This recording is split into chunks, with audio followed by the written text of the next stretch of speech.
जमशेदपुर प्रखंड अंतर्गत परसुडीह हालुदबनी में सिदो कान्हू की प्रतिमा से लेकर मृत्युंजय सिंह की दुकान तक नाली निर्माण किया जाएगा।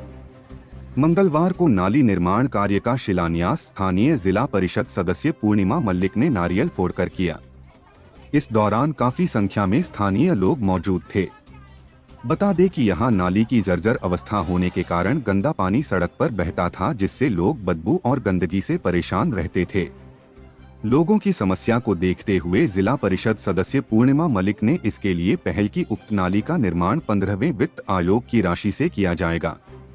इस संबंध में समाज सेवी सह सामाजिक संस्था सेवा ही लक्ष्य के अध्यक्ष मानिक मल्लिक ने बताया कि नाली निर्माण के बाद स्थानीय दुकानदारों को भी काफी सहूलियत होगी।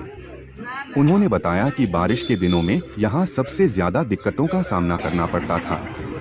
जिला परिषद सदस्य पूर्णिमा मलिक ने बताया कि विद्यासागर पल्ली और झारखंड बस्ती में भी नाली व पुलिया का कार्य किया जाना है, जिसका शुभारंभ जल्द किया जाएगा।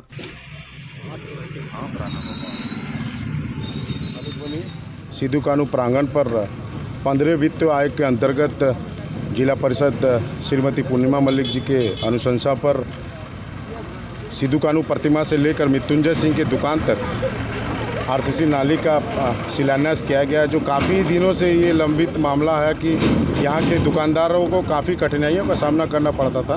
बरसात आने से सभी दुकान में पानी अंदर तक घुस जाता था, जिसके चलते हम लोग को बहुत दिक्कत होती थी। और उसको देखते हुए हम लोग प्राथमिकता देते हुए इस कार्य को प्रथम हम लोग कर रहे हैं। शिलान्यास हुआ है।